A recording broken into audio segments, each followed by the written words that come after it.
Hey there, this is Lane. We are continuing recording.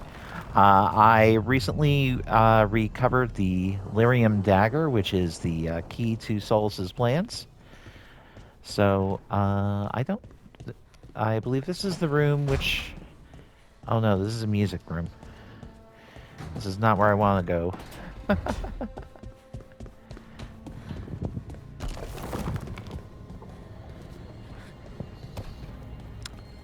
Need to find a room to reach out to Solus.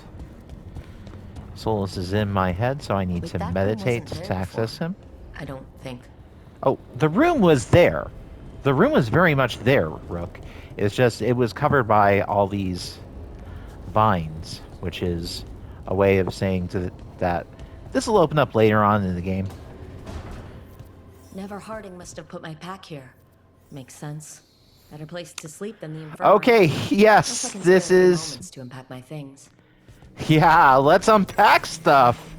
This is definitely important. This is the scene. I have recorded several footage with my earlier Rook, but now we are looking at my Rook. In fact, before we get to this, I'm going to go to the mirror and I'm going to talk very briefly. Well, yeah, as if I talk about anything briefly. No, I'm going to talk briefly about the way that you can modify your Rook to tailor to your taste. Now, at the beginning of the game, I customize my Rook's uh, gender, which in this case is non binary. And you can choose whatever physical frame you want to work with. There's a wide variety of bodies that would be stereotypically referred to as male and bodies which stereotypically are characterized as female. And I'm going to get into the aspects of it. So if we look at the face, and I'm not going to be modifying anything here. You can modify the shape of the head, which has this. So we were at 9:14:13. But yeah, you can modify the physical shape, doing approximation to these three facial models.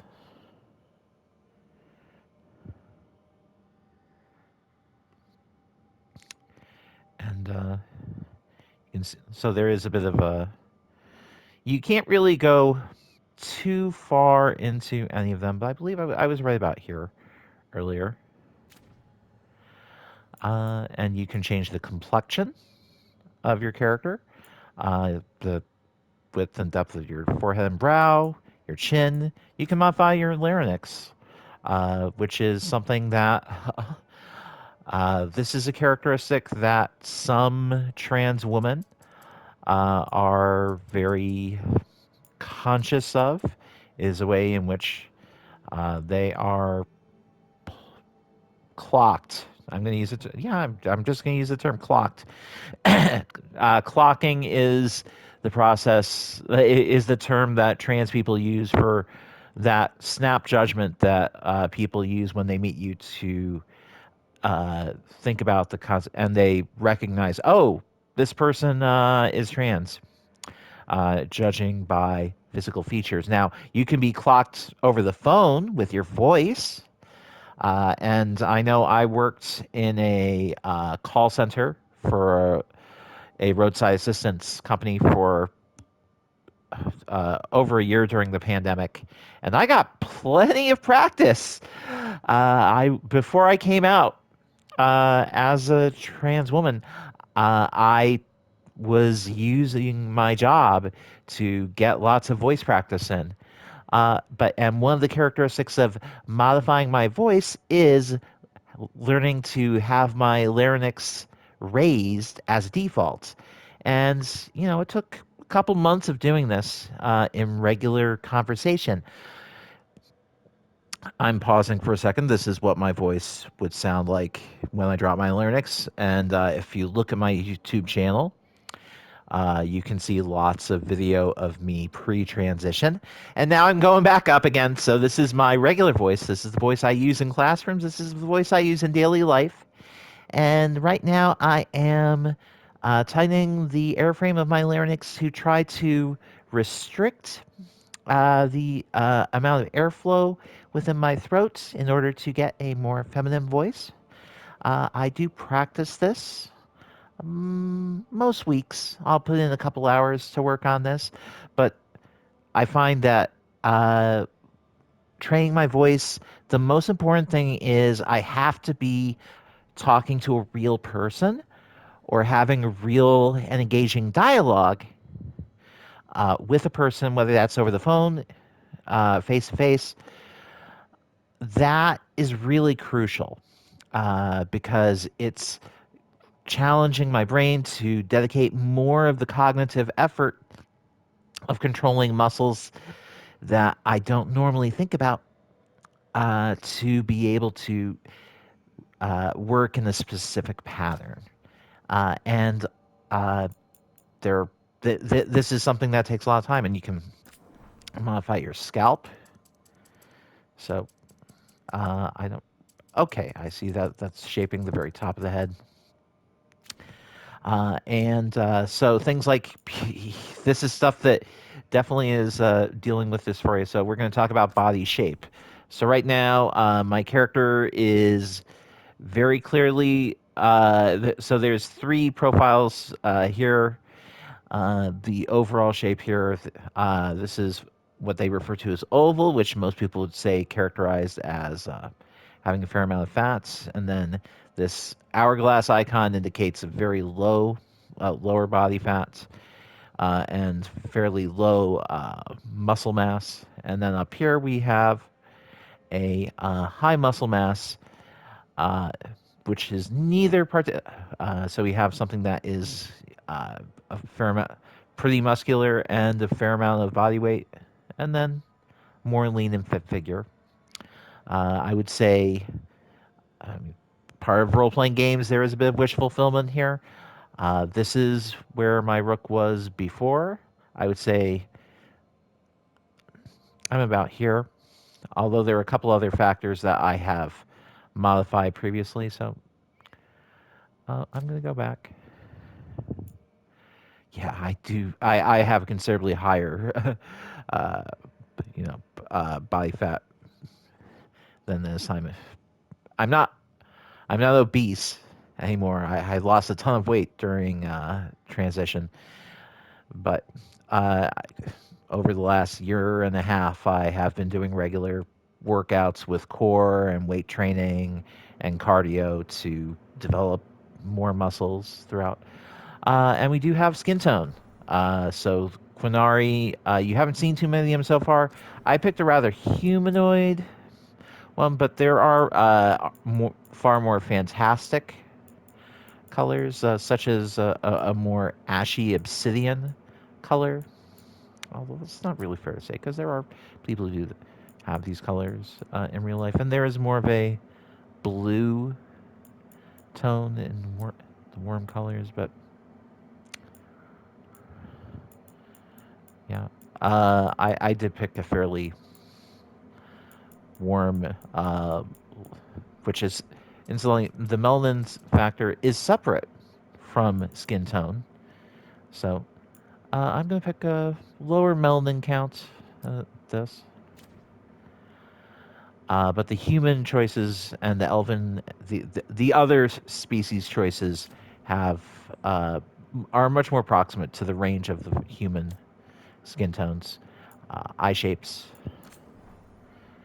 Uh, so there are focuses on, yeah. So we have hooded eyes versus unhooded eyes. I'm gonna keep this change. Uh, Nose characteristics. I did make this nose a bit more pronounced than the default. Mouth and ears, and so the horns do limit the variety of hairstyles that the Qunari have.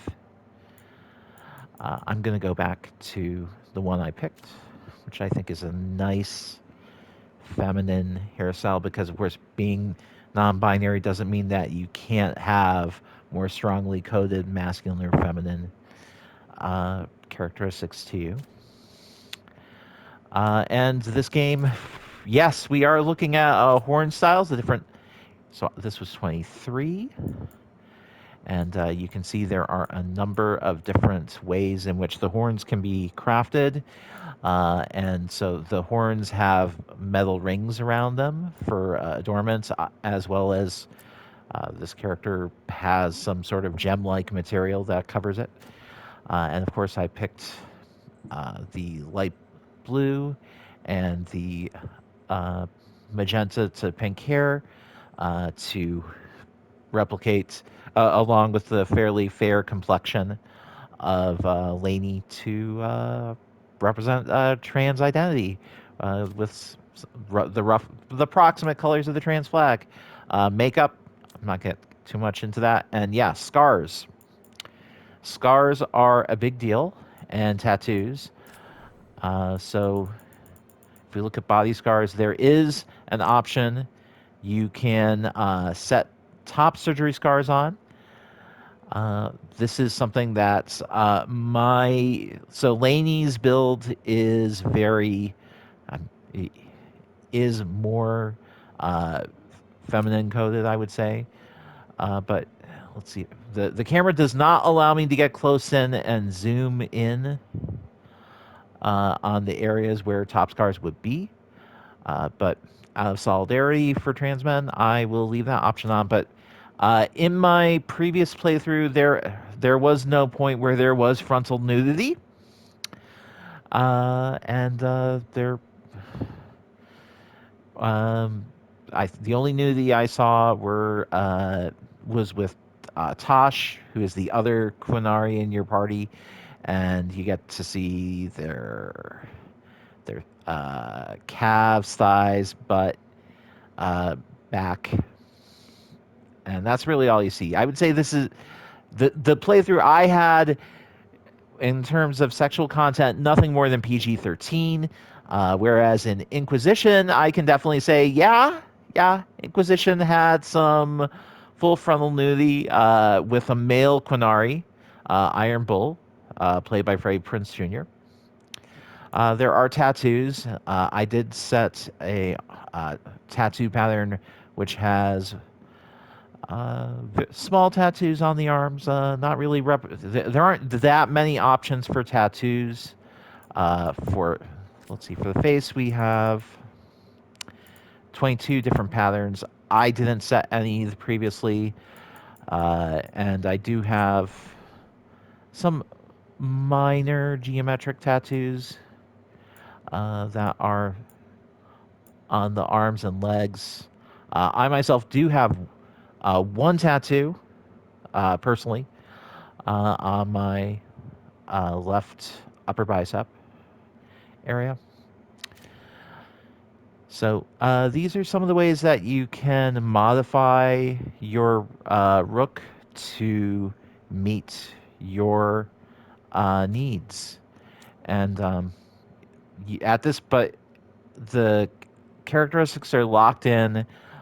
Gender identity at the beginning is locked in, as so this rook Lainey is they them pronouns. The other options are he him and she her, and they are non-binary. So they'll ask you the question, what are your pronouns and what is your gender identity? And the choices are he her, he him, she her, and they non-binary. Yeah, sorry, male, female, non-binary. Does it get there's no options for in between pronouns. So I do personally know quite a few trans non-binary people who are good with he they, or she, they pronouns. I was she, they for a while, but I personally have moved to strongly preferring she, her. Uh, I I do recognize that some of my friends have known me throughout from the beginning of my transition. Some of them got in while most of it was done, and I do accept they them, but I prefer she hers. And yes, it is going to be a little confusing if I'm recording and I'm talking about Lainey as they them, which is why I gave them the nickname that my rabbi and a couple other older Jewish people use for me that as a diminutive. I think it's cute. I really don't mind being called Lainey, but it's it it's not really my name. But that is kind of complicated. So nope, I do not want to cancel all this. I'm going to accept changes. Then finalize. Okay. Yeah. So here we have our screen. We can change Rook's name. The last name is derived from the faction. I picked a Grey Warden, so my family name is Thorn. I can modify the pitch of the voice, so I could do this. Time to get to work. What's he been saying now? But I'm going to pick the medium pitch, which is the most natural voice that the voice actor, who is non-binary, Erika Ishii, uses in regular conversations. And then, yep, here is our summary. We can't modify the identity. We can't modify the class at this point, and we can't modify the backstory. But, yeah, those are some of the changes. So, yeah, now I'm going to go back out into the hall, and we are going to enter the meditation room, which is also Rook's quarters. I find that when I do meditation, yeah, it's going to be in my room. That is the most comfortable place. So there's a couple things we're going to place here. The Qunari face paint. Okay, this is new. The peddler gave me this after I saved his caravan from bandits. He was so impressed with the vitar that Qunari wear to protect our faces, and the fireworks he saw at a Ravani festival. Said he had no idea my people were such accomplished alchemists. Okay, so yeah, this some aspects of this game are different. I played a elven character the first time around, and so this is a reflection on how I feel about my role in the Qunari community. So wow, we have 4 options. You can tell this is blind. I when I say blind, I'm using a term gamers talk about when they're especially when talking about storytelling games. Most of the game I'm playing, I've experienced. I know how the story unfolds, but there are aspects of the story which change based on your gender, based on your identity, based on your species. So elves don't have questions like this. So I don't follow the Qun, which is the most common ethno-religion of the Qunari. The Qun isn't ethnic. It is not exclusively ethnic in the sense that there are elves and humans who are raised alongside the Qunari, and they also adopt the Qun, but it originates with the Qunari. And in fact, the Qunari, the name is derived from the people who follow the Qun, which is a the Qun. The idea is they don't necessarily worship deities per se. It's an atheistic tradition. The Qun is more developed in some of the supplemental materials, such as the books and comics. I haven't read all those. I've really only interacted in Dragon Age with the primary texts of the game, which are the video games. But the one of the traits of a Qun is people's circumstances of birth lock them into a profession. And there is an aspect of gender and profession. For example, healers and doctors are females, are women. But a person assigned male at birth can live as a woman in Qunari society if that truly is their avocation. That so their gender expression and their caste are fairly strongly linked. So here, the emphasis, he loved traveling. So do I. I definitely have an appeal to this because I've been to 26 countries and I've vicariously traveled with my past students around 90 or 100 different countries. It's 30 or 40 different linguistic backgrounds of first language. Of course, everyone else has. There are much more complicated ones. He was trying to be nice, reflecting on the focusing on the social niceties in their cultural communication, self-criticism of their culture, and here's a point where they can declare, "I don't participate in this." There are Qunari who live outside of the system, and Tosh has some understanding of the Qun, but does not, and has a few trappings, but does not actively practice, as they see their lives, at least at the onsets of the game. I'm going to pick. Yeah, and the Qunari are fairly militaristic and expansionistic. They have attempted invasions of other parts of Thetis.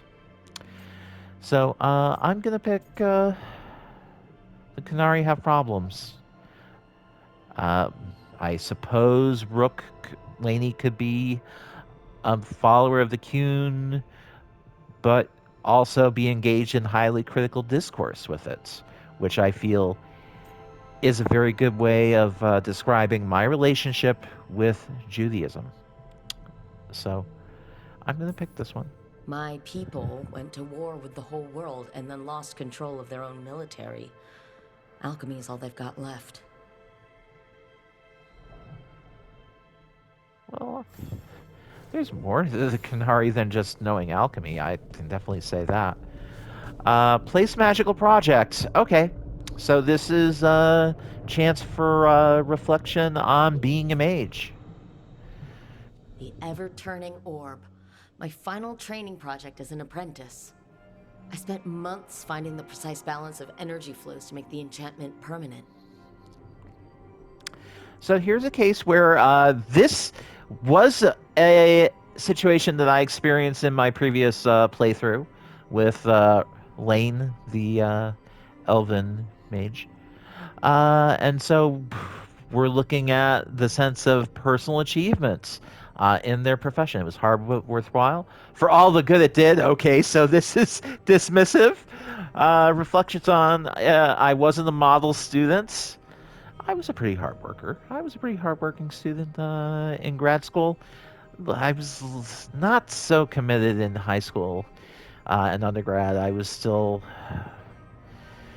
very much dealing with, well, yeah, when I was in grad school, I was still I was still in my egg, and I was dealing with a ton of dysphoria and really bad depression. But I behaved very clearly to be as much of a model student as I could. Those were the days. Remembering school fondly.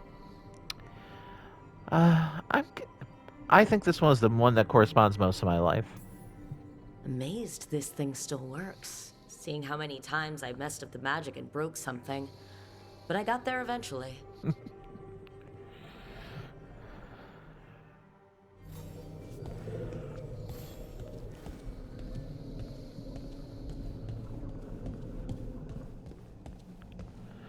Yeah, I'm saving that for last. No, no, let's do it now. The shaving mirror. Oh Verrigan's boy. life lessons. I asked him how we were supposed to stop Solus, and he gave me this. Take a long, hard look in it, kid. It'll always show the face of a hero who can get it done. Okay. So there just a moment of self-reflection, and we do have some focusing on our appearance and our embodiment. Nice story, but that's not me. Yeah, the hero can get done. Do I look like a hero? I look good. Enough reflection. Okay.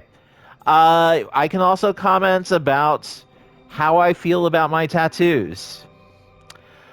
I only get to pick one of these, by the way, but here's the key points. Uh, this is where we get to talk about gender identity. So these are options related to gender identity, and we're not going to get explicit, clear labels and say you are so and so. It's really focused on internal feelings. And of course, if you pick this and you did it by error, there is a back button. But these will establish transgender identity and unlock new dialogue options in future conversations. And I know when I hit this point the first time, I was feeling a great deal of emotion. I'm still feeling a great deal of emotion as I'm recording this because Veilguard is the very first game where when I'm role playing as a character and the protagonist of the story, in many stories, I have projected myself as a woman, as a transgender person. It is subtext. It is subtext. So it is not in the text of the game. It was not specifically within the bounds of the character as depicted. It is, to use the term headcanon, that is a very common term that people use.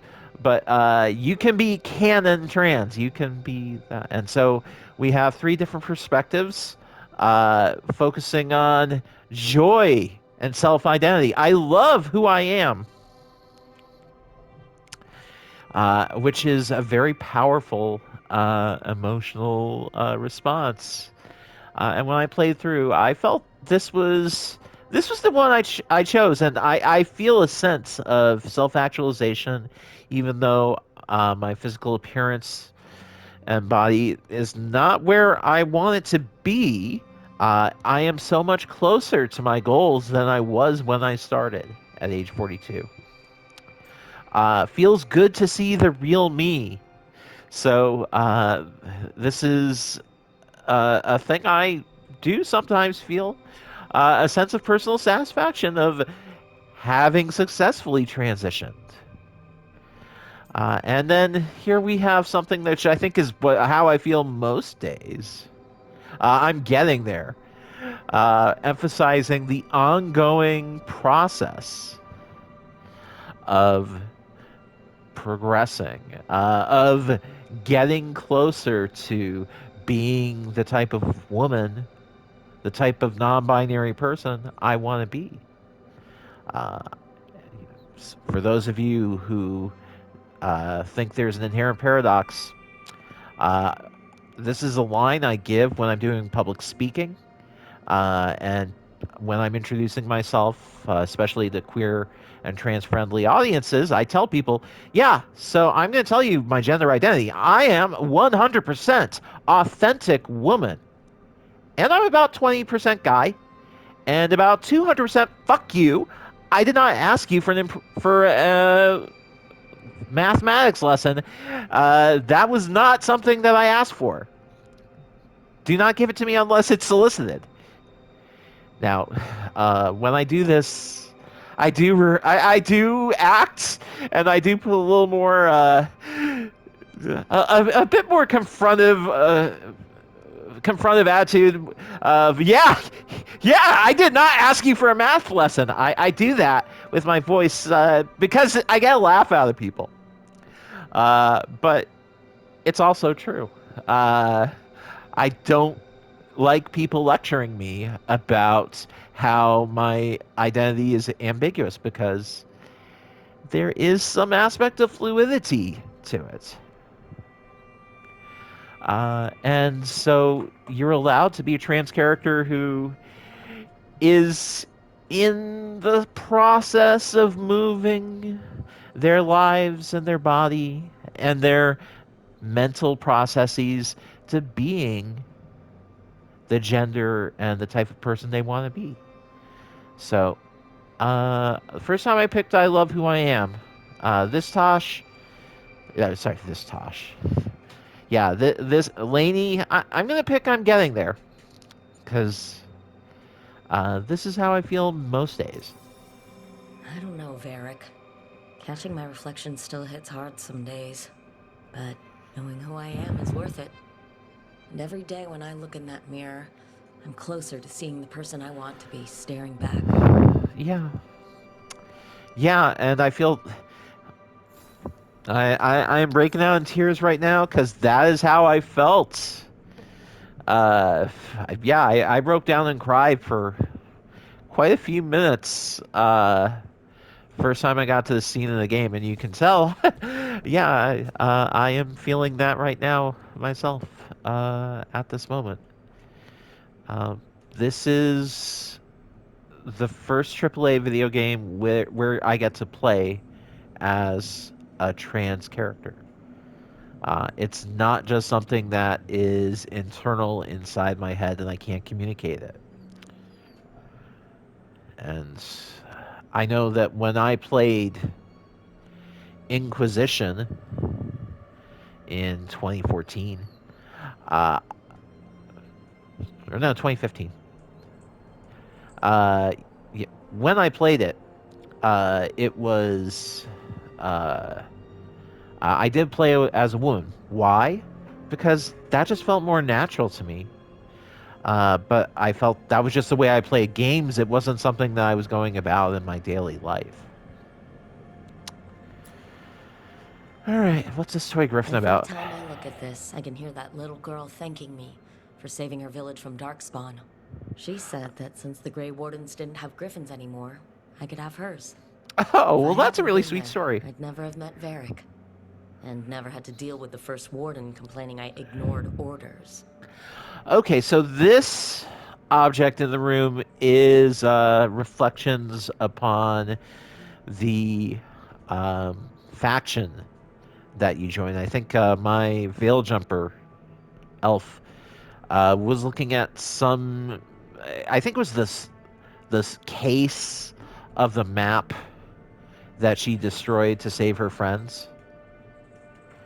So yeah, we have a decision that um, Lainey was part of the Wardens and ignored orders in order to save some of their colleagues. So, how they feel about breaking the rules. Sorry, I'm just dealing with a domestic animal situation. The cat and the dog are running around, and the cat generally is more dominant and scares the dog off because the cat has claws, let me tell you. I was so determined to save that village, I couldn't wait for reinforcements. But if I'd failed, I'd have left a gap for Darkspawn to pour through and kill thousands. I have to get better at seeing the big picture. Okay, so we got some self-criticism and making decisions, Right. which... That's better. Now how do I connect to Solus? Just sleep or relaxing? Oh gosh. Maybe if I clear my mind. The 75 pounds Labrador pit bull hybrid is sitting on my shoulder. 75 pounds of weight and now pushing into my head. Oh dear. This is... If you could see this on camera, you'd say, oh, that's so adorable. But I assure you, this is not adorable. This is rather uncomfortable. So, this is Solus here. The initial antagonist of the game, as well as the antagonist from the third game. Back so soon. Oh, It must have been worse ow, than I had ow, hoped. ow. Sorry, Hello, the dog Time is Wolf. causing, is stepping on But me perhaps I am and mistaken. shifted to my other shoulder. may be This is a correct. little more, oh no, the cat Then is my here and concerns causing were chaos. unfounded. I am, after all, remembered as the god of lies, treachery, and rebellion. Yeah, we had the verbal sparring match the first time we met. Uh, because here's this elven god. When I say god, we're not talking at the supernatural power level uh, of the god of Judaism. Uh, Solus is not the creator of the world. Gods are actually just ascended, powerful mages. That apparently they're all elves so far, with the exception of these Titan figures of myth. The Titans are giant earthen entities that are incredibly powerful and cause major seismic activity as well as tectonic shifts and other things, and those are more related to the dwarves. But so, yeah, I'm dealing with the fact that I have the initial antagonists trapped inside an astral prison inside my head,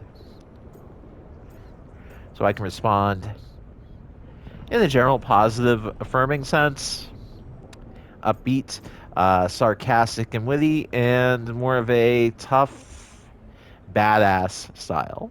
Uh, Resentful and indignant. Although indignant, there's a separate icon for indignation. But I'm gonna pick the affirming. Depending on the story. And what story shall we tell now? That's I need to know calling what the back to gods the are planning. dialogue we had before. You are asking for knowledge no mortal in this world is privy to. If I am to share it with you, I need to know what makes you the right person to lead the fight against Algernon and Gillenane.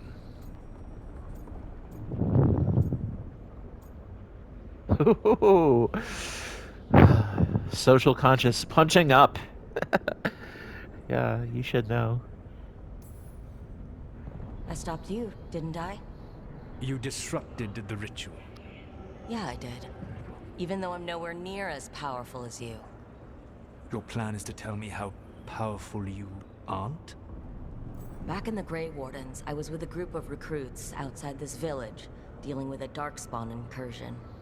Our orders were to wait for reinforcements, but we knew that by the time they arrived, everyone in that village would be dead. So you led your team of recruits in any way, collapsing the tunnel and saving the village. How do you know that? You helped Varric pursue me for the better part of a year. It would have been foolish not to learn about who was hunting me. Then you know that powerful opposition doesn't frighten me. I find a way to get the job done, whatever it takes. They're used to insurmountable odds and not being deterred. What? My rebellion against the Evanuris. The elven gods, as you call them. They wish to reclaim their dominion over this world. To accomplish that, they will need two things. First, the Blight. What exists in this world is a bare fragment of its power. The rest is imprisoned, until they release it. Okay, I do want to talk very briefly about the dialogue wheel. The dialogue wheel is an innovation of BioWare's. Prior to this, narrative, interactive storytelling games, uh, like role playing games, generally would give a complete textual sentence that explains exactly what their character says.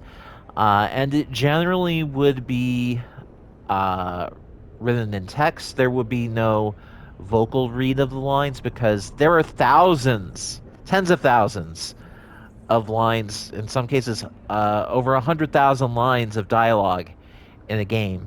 And for actors to go through and read them all and give a convincing performance, that is a ton of work. And that is a fair amount of the the budget for performance.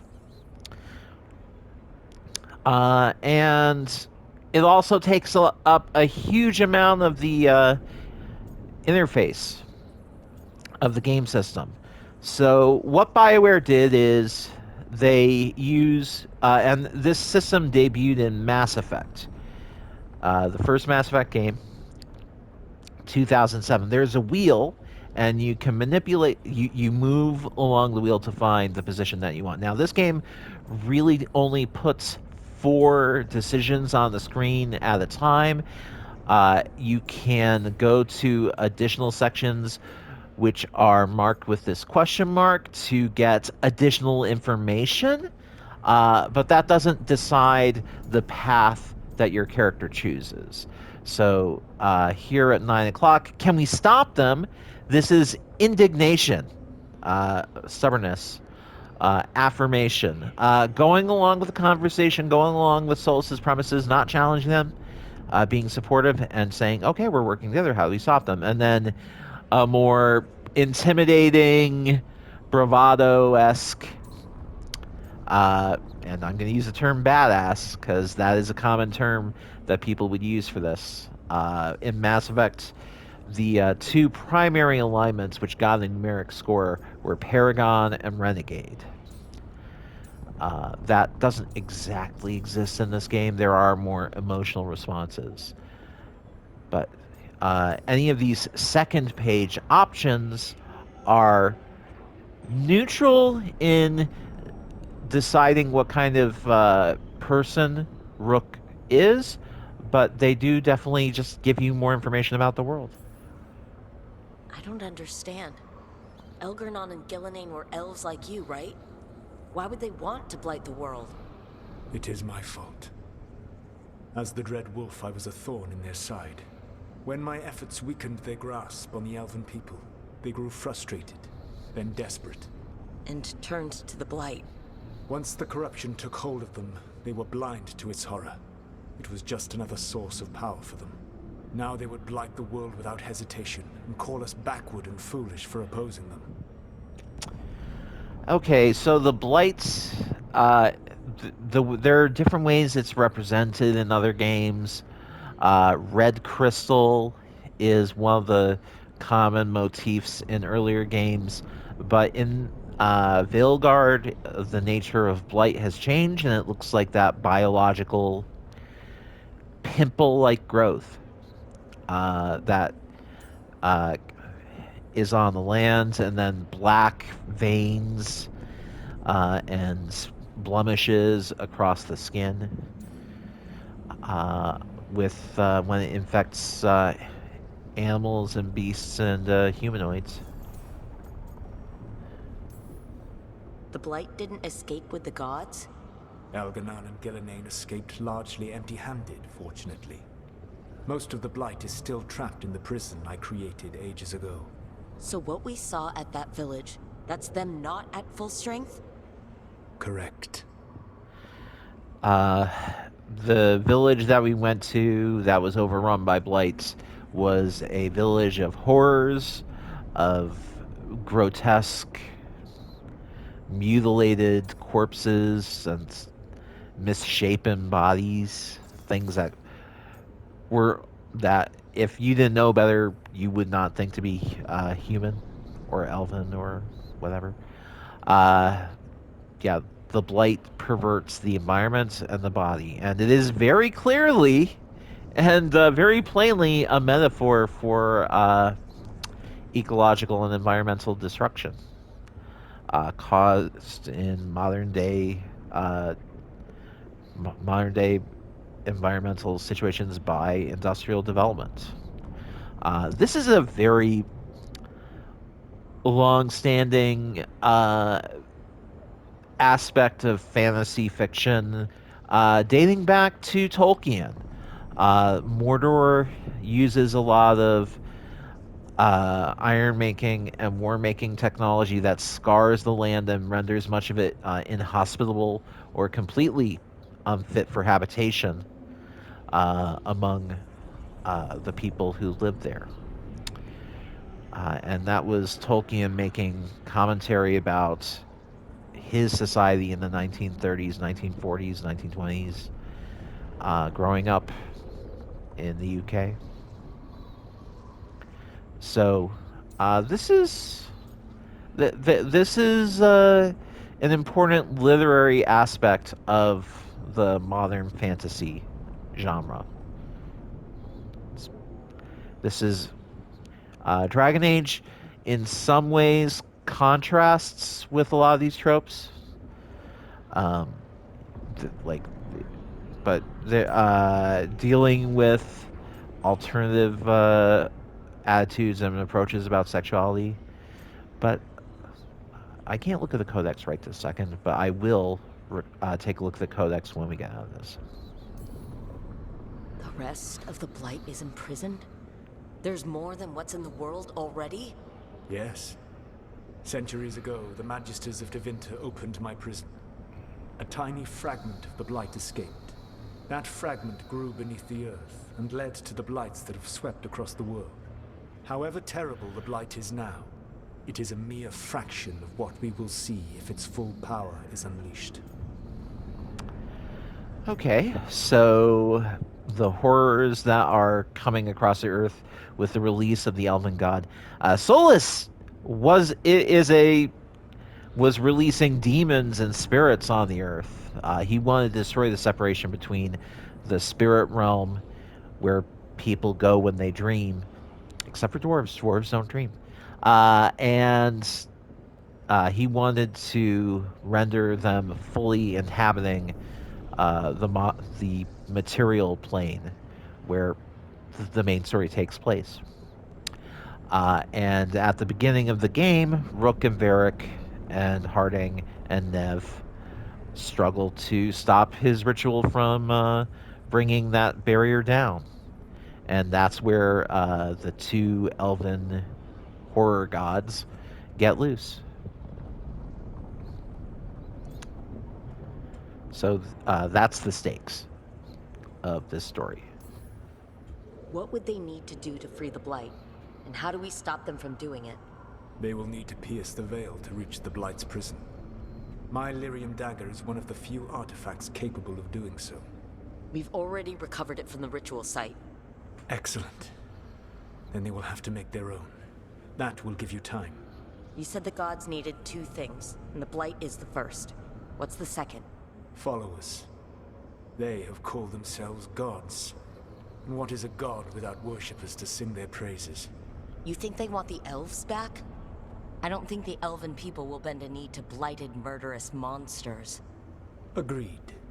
Elganan and Gillenane care little for the elves. They will find worshippers among those hungry for power. Tyrants and bullies. The cruel and the corrupt, who fear their own vulnerability and seize any chance to feel strong. If you hunt them, they will lead you to Elganan and Gillenane. I wonder why they don't use pronouns for Elganon and Gillenane. Elganon is very obviously male-coded and has a relatively humanoid shape. Gillenane has tons of tentacles and protrusions and limbs and is big Eldritch Horror Cthulhu vibes. Okay. So hunting the followers of these, finding the cults of these elven gods as they adapt to being released. Well, that's how we find them and try to thwart their plans. You want me to pick fights with tyrants and bullies? Sounds fun. I gave no orders. All I offer are suggestions. I'm on it. What else? The Veravas, the lighthouse Soluvian, can take you anywhere, if you master its secrets. Have you done so? Not yet. But we've got one of the Veil Jumpers working on it. She'll get it sorted, and we'll see how it goes. Yes. I suppose we will. And when you speak with Varric, please tell him that I regret what happened. I don't really think it's necessary to talk about Varric too much. Varric is a framing device and never joins your party.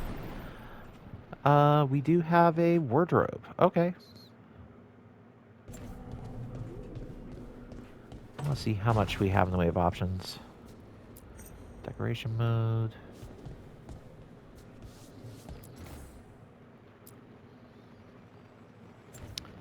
I can move things around right now. I can acquire more items to decorate this room. I can decorate the rest of the base, but it requires materials. And so what they let you do is when you acquire a weapon, you can change the appearance of your weapon to uh, look like any other weapon. Basically, it's cosmetic to make them you dress them up in the way that you feel is the most interesting. Even if you want to have an item that has better stats, but you say, I like the appearance. Okay, the Vitar. This is a... Oh! Oh, okay, so this is a veil in the forehead. Okay. I mean,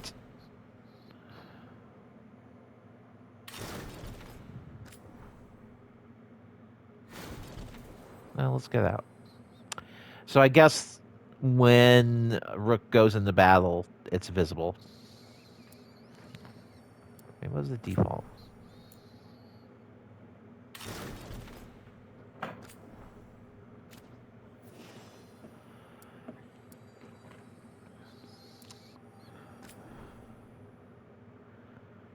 So we have our staff.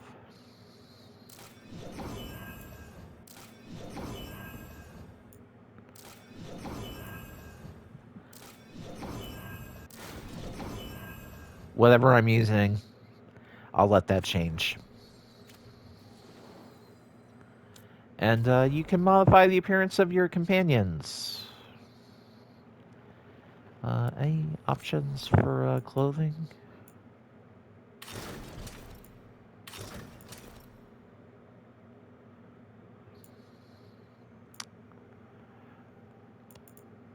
Not yet. I guess later I can pick this. But I guess there's a choice where I get to pick. Oh, reclamation versus history. So later on, I'll get to focus on which of these paths is more appropriate for Belara to focus on reclaiming artifacts and technology or history, documenting the past. Okay.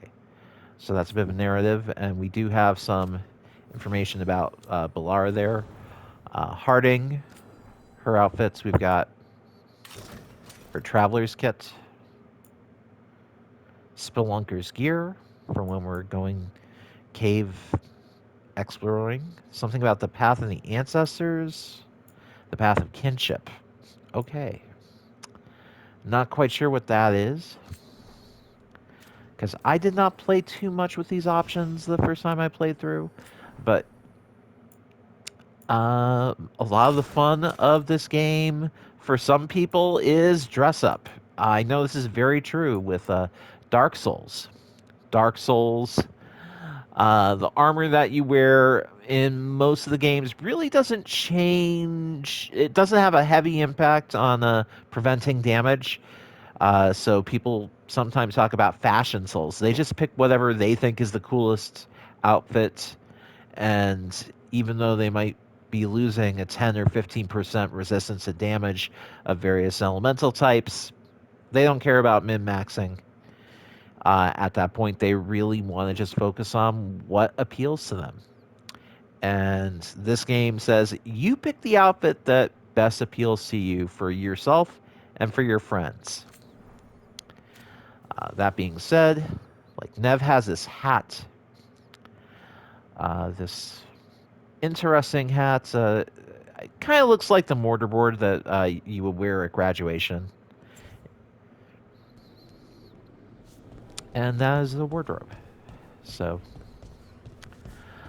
I'm going to just play for a little bit further, go through some action sequences and storylines. Talk to Varric. Okay.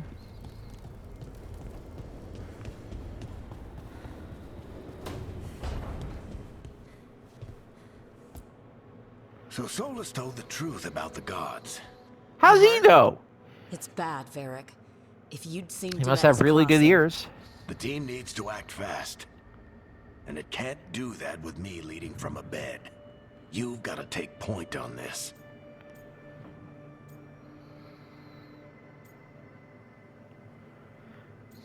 He's injured, is what we saw. I'll get it done. I never doubted it. Nev might. Rook, when I put this team together, what did I look for? A detective to find the Dreadwolf, and a scout to get us the lay of the land. Exactly the people he'd expect me to recruit. Disciplined, predictable. And then there's you. Oof. Remember when we first met, kid? I watched you lead a few misfit recruits and push back one of the biggest darkspawn hordes I've ever seen. Just needed to find the right strategy. Okay, And this no is other very warden faction found it. specific. You stopped that horde. Had to drop a town hall on it, but you've got a knack, kid. For what? Finding a way through the wildest shit I've ever seen. With a plan that no one expects. On the best day of his life, Solus wouldn't see you coming, Rook. And don't worry. I'll still be here to talk if you need me. I'll let you get some rest. You're gonna be fine, Rook. Hey, one last thing before you go. I've been racking my brain thinking of contacts who might help us with these gods. You got any ideas? Nothing.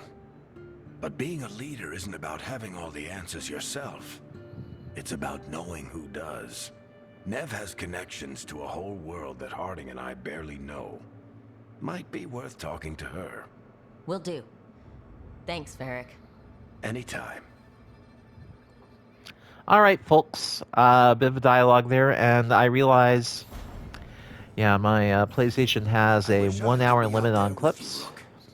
Just be So careful, all right? I'm gonna cut it off and get this uploading to YouTube, and then we will come back and you'll see more.